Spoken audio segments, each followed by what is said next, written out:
You didn't think I was ending a Sonic marathon with Gex, did you? After taking a look at an NES game, and a Neo Geo Pocket Color game, and 5 Master System and Game Gear games, 4 of which were pretty interesting and 1 which was Sonic Blast, let's end this marathon back on familiar territory.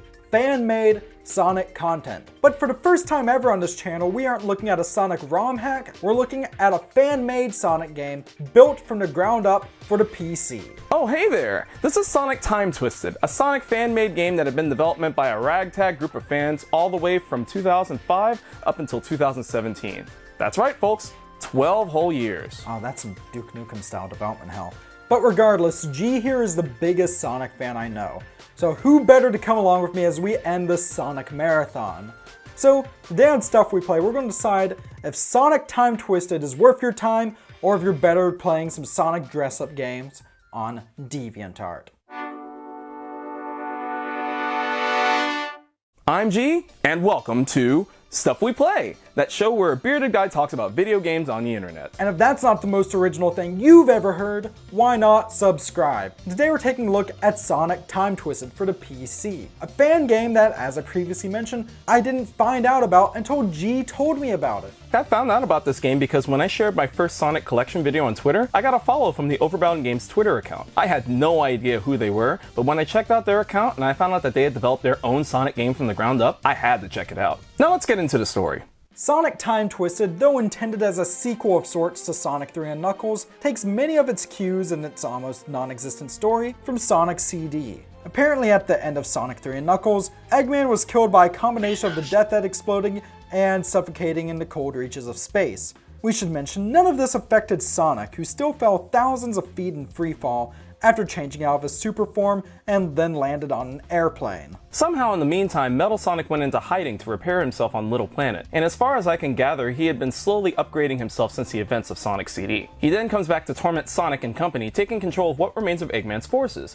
and sets out in an adventure through time and space to collect both the Chaos Emeralds and the Time Stones in order to use technology from a crashed alien spaceship to resurrect Dr. Eggman. Thus, it's up to you as Sonic, Tails, or Knuckles to head through 8 different zones in order to stop the resurrection of the Mad Doctor and to once again save both Mobius and Little Planet. The story sounds absolutely crazy and insane, but at the end of the day, like in any classic Sonic game, it serves merely as an excuse to traverse certain areas, for certain boss fights to occur, and for the reoccurring time travel mechanics from Sonic CD. What's neat about the time travel mechanics is that in this game, unlike in Sonic CD, where you had to build up speed after passing a past or future sign, the time travel here occurs instantaneously after passing through one of the time travel signposts. Furthermore, unlike in Sonic CD, where the past and future versions were just variations of a present version of the stage, each stage in Time Twisted just has a past and a future variant. The level design for each of these areas is completely different, and even though most zones are listed as having 2 acts, they technically have 4, so you'll need to go back through each version of each act in order to get the best possible ending. The main things you'll be searching for here are Chaos Emeralds and Time Stones, 7 of each totaling 14 shiny rocks in all. Chaos Emeralds can only be obtained in the future versions of each stage, while Time Stones can only be obtained in the past versions. While this had a chance of becoming annoying, the game actually makes it very easy to go back and explore previous stages.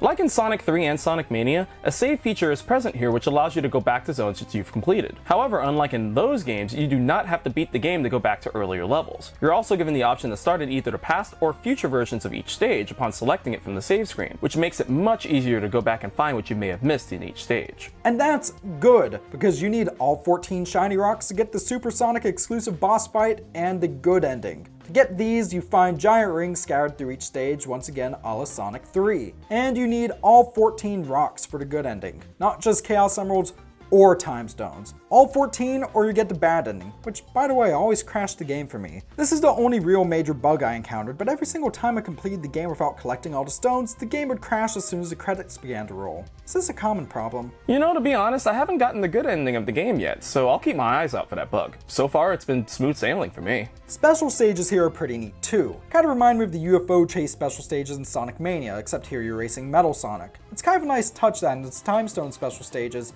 the music that plays a pretty sick remix of the Sonic CD Japanese special stage music. But you know, man, we may be getting a little ahead of ourselves though. How does the game play in normal stages?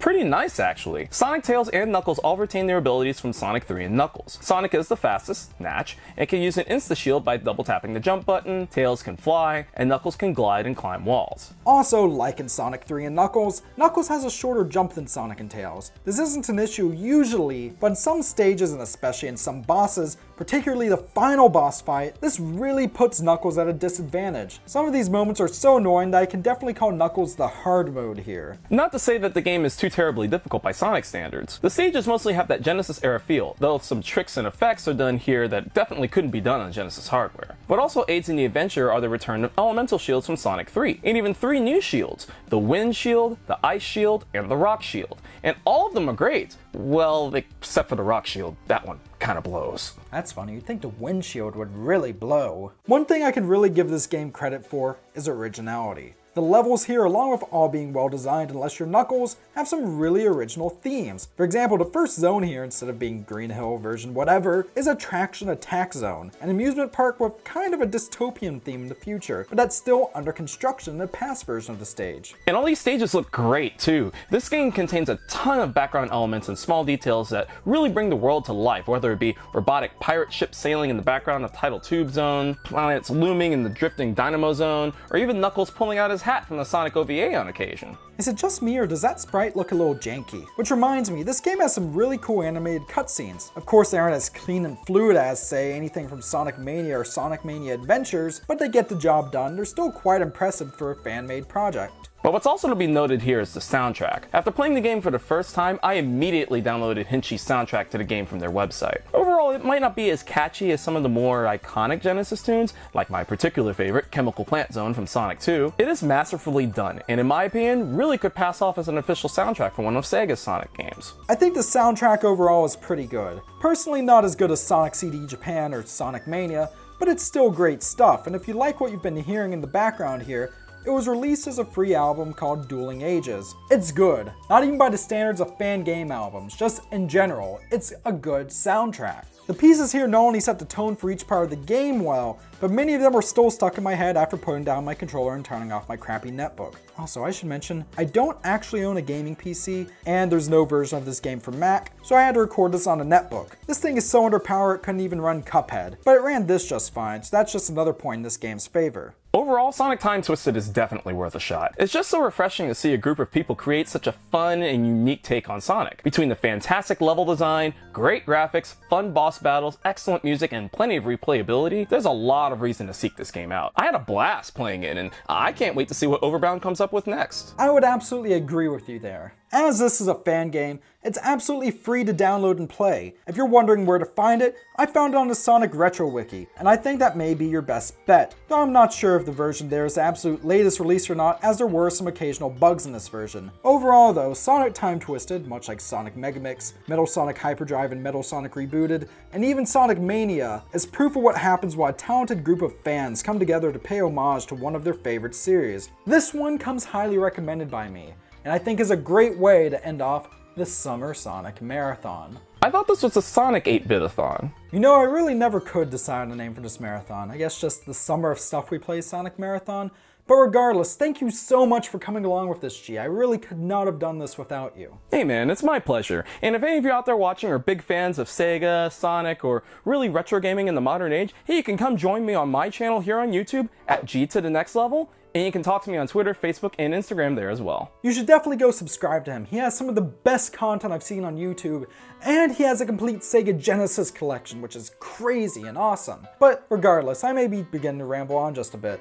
What are your favorite Sonic fan games, and which one should I take a look at in the future? Let me know down in the comment section below, and while you're at it, why don't you subscribe to Stuff We Play for more great content like this? Or, if you really want to go the extra mile, why don't you support us on Patreon, because every dollar earned for Patreon goes back into the channel itself. So, with that, thank you very much for watching, stay classy, and I'll see you next time.